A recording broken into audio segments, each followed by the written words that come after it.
Welcome to first course on power systems, module 1.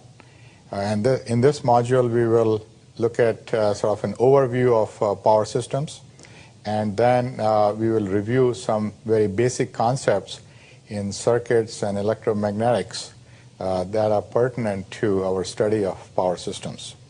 And like all other modules that you will see here in this course, this module is very tightly coupled to this reference book, first course on power systems. So the first part is this overview, and this is in chapter 1 of this textbook. So we'll look at sort of the nature of power system and how it's changing and how this deregulation and open markets would affect this power system, just in a few words. And then we'll go on to reviewing this material that is pertinent to study of power systems, but I'll not go through these topics yet because we'll see it again. All right, so let's get started with this chapter 1, which is power systems, a changing landscape. Okay. So first of all, we should realize that we are dealing with a very complicated system, perhaps one of the most complicated systems ever devised by man anyway. Or when I say man, it's a generic term. And what you see here is an interconnected system in North America with all these transmission lines and thousands of generators which are operating in synchronism.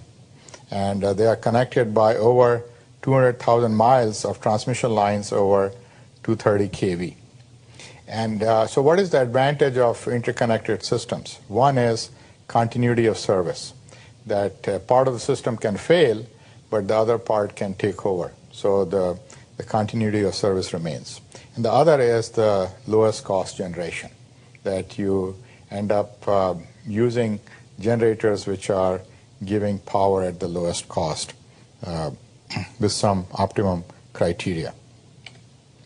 So in North America, this NERC, which is North American Electric Reliability Council, it has 3 interconnections as you see here, NERC interconnections. One is this western interconnection, the other one is eastern interconnection, and this one, ERCOT, that mostly consists of Texas. Okay, so these 3 interconnections, first of all, the mission of NERC is that this bulk electric system is reliable, adequate, and secure.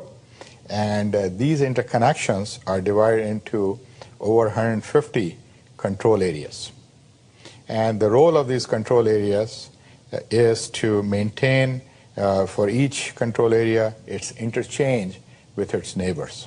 In terms of power, and also each control area is to contribute to frequency regulation of interconnection. So some of these things we will see in later modules in this course. So before we move on to, maybe it's okay to say that quite often we use one-line diagram in describing these systems, even though they are all 3-phase systems. When you look at bulk power transfer, but we describe them as one line, and just a pictorial representation, if you will, here from generator to load.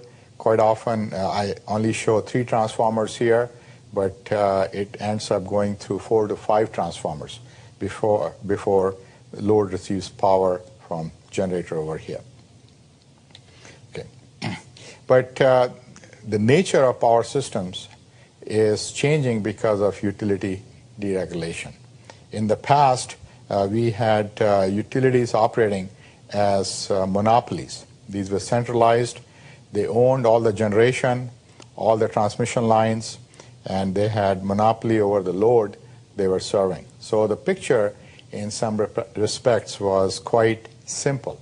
But today that is changing, and changing somewhat dramatically with deregulation and open market, that we have distributed utility.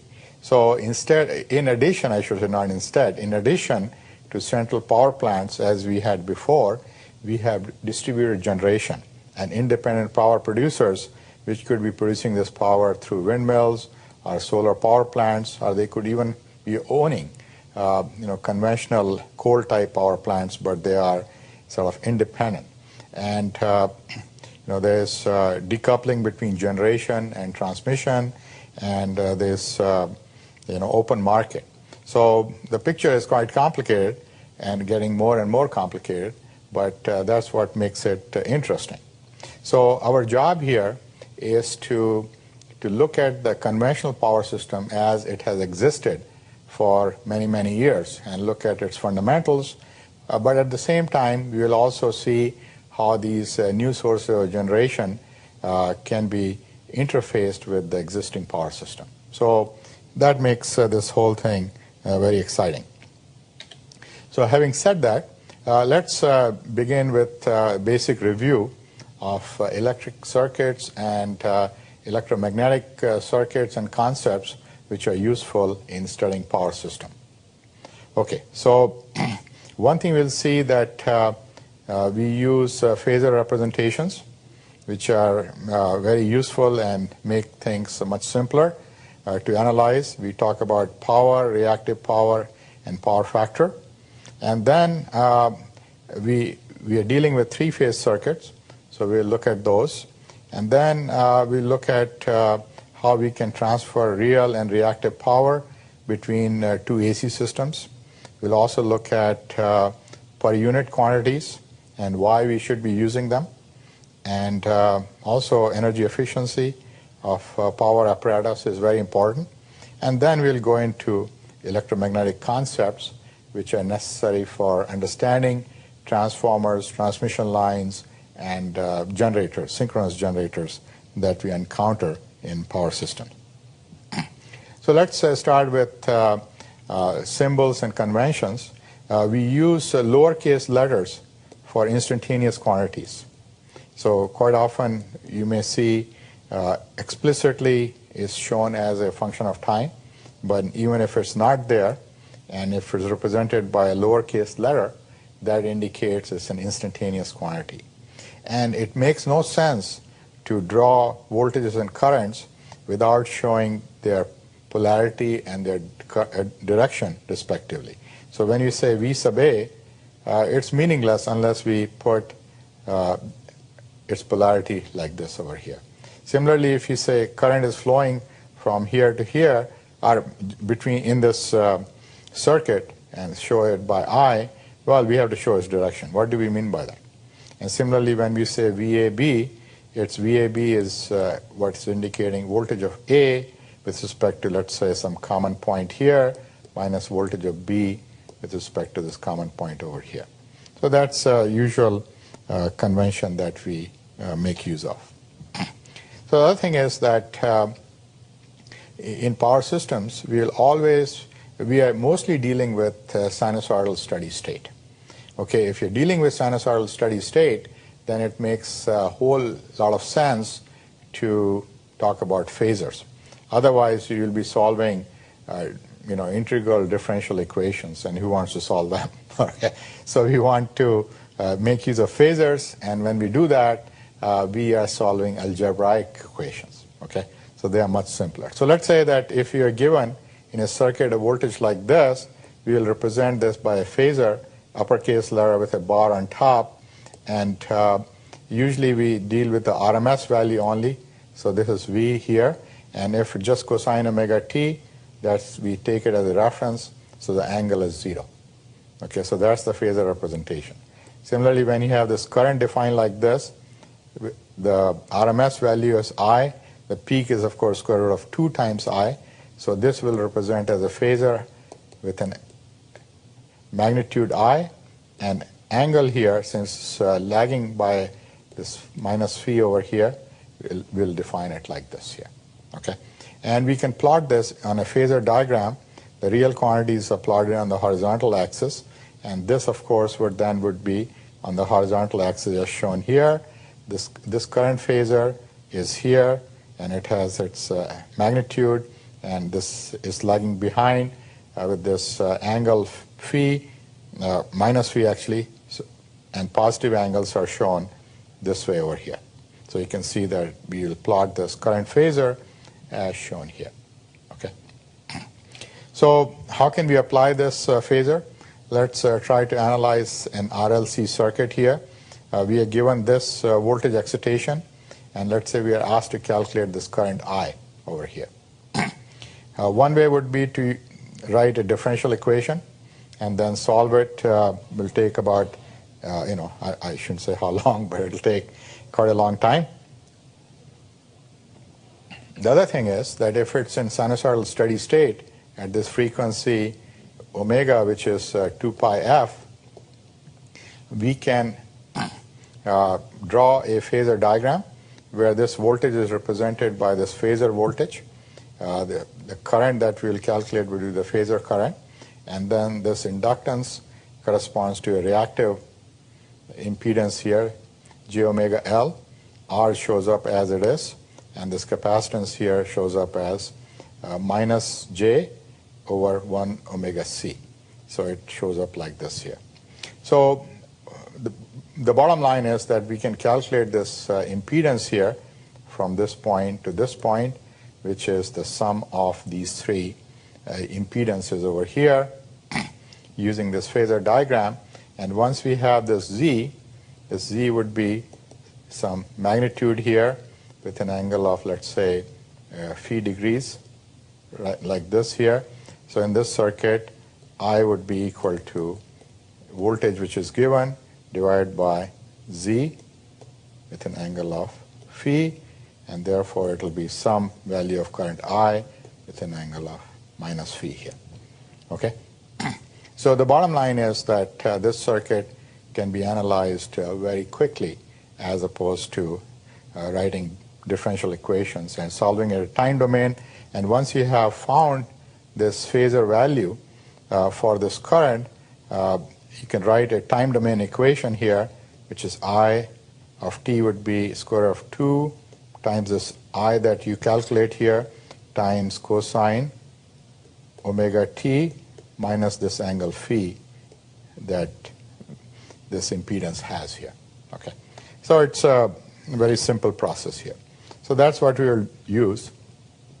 So let's apply that in case of a very simple circuit. It's let's say consisting of two subcircuits, and the current is flowing from subcircuit 1 to subcircuit 2, and the voltage at the interconnection is V.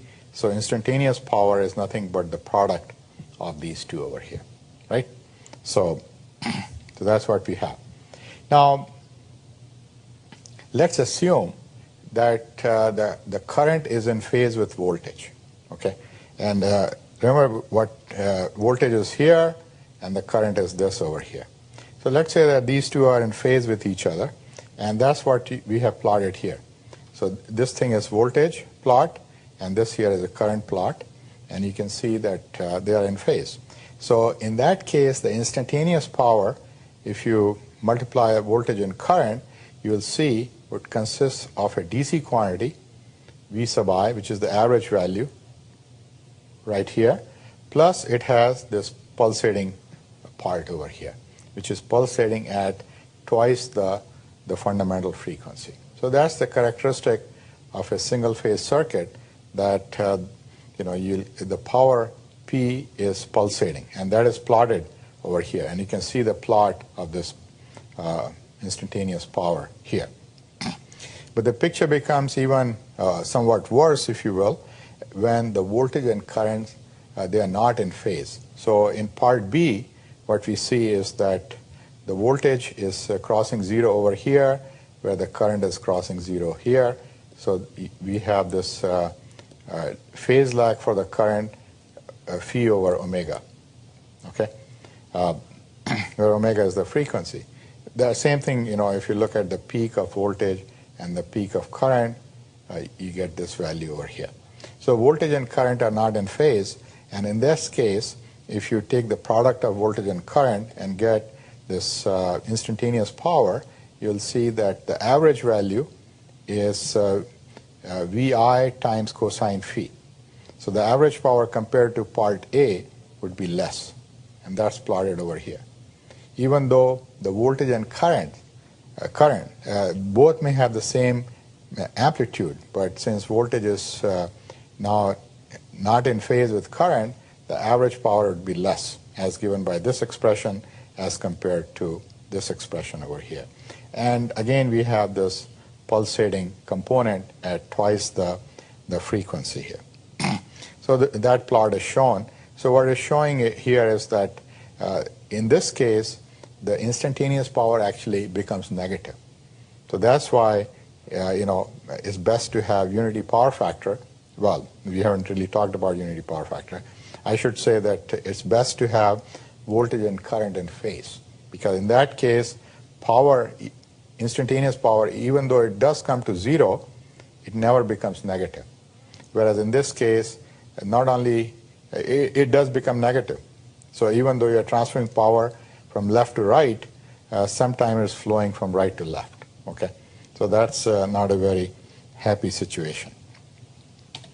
All right, so having seen all that, let's look at power, what we mean by reactive power, what we mean by apparent or volt amperes, and also power factor here. All right, so let's again take that sub-circuit, but this time we will represent in phasor domain. We have voltage in between here, the current, and the power that is going from sub-circuit 1 to sub-circuit 2. That's what this direction is indicating, is this complex power S, which is made up of real power P and reactive power Q over here. So we'll see what do these P and Q mean. So let's again assume that we have this voltage, and in this case, I think I assume this angle for this voltage to be 0. That's why I have plotted along the real axis. And let's say the current is lagging behind the voltage as shown here. So in this case, the complex power S is defined as voltage times the conjugate of current. Okay, so that's really the definition of this complex power. And if this current is I with an angle of minus phi, like this here, then when you multiply V times I conjugate, this minus phi becomes plus phi over here. Okay, and so it has a real part and it has an imaginary part Q here, and this real part is the real power that is being transmitted from circuit 1 to circuit 2, and Q is what is called the reactive power. Okay, and the amplitude of this complex power is the square root of square of P and square of Q, and this angle phi is called the power factor angle, and this angle phi is tan inverse of Q over P as defined in this power triangle over here. So this power factor turns out to be equal to, or is defined actually, is as the real power divided by the product of voltage and current. Okay, so that's the magnitude of the complex power, this V times I. So if you divide the real power by the magnitude of the complex power, that's power factor, and that will turn out to be cosine phi here. Okay. So what is the significance of power factor? Well, utilities would like loads to draw power at unity power factor.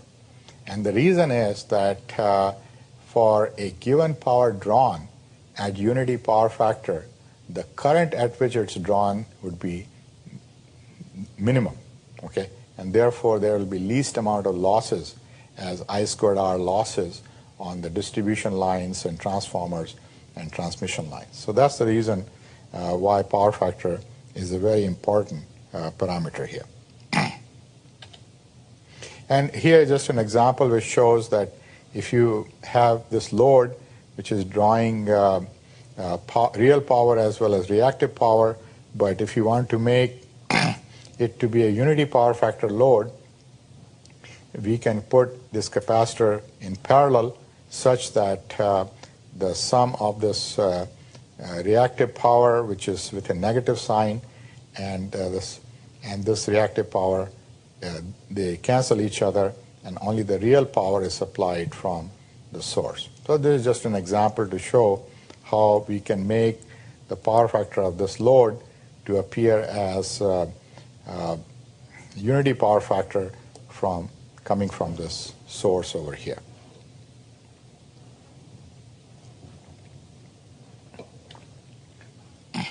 So once again, coming to this one-line diagram, we see that in this course we'll see the generators, step up the transformers, transmission lines, and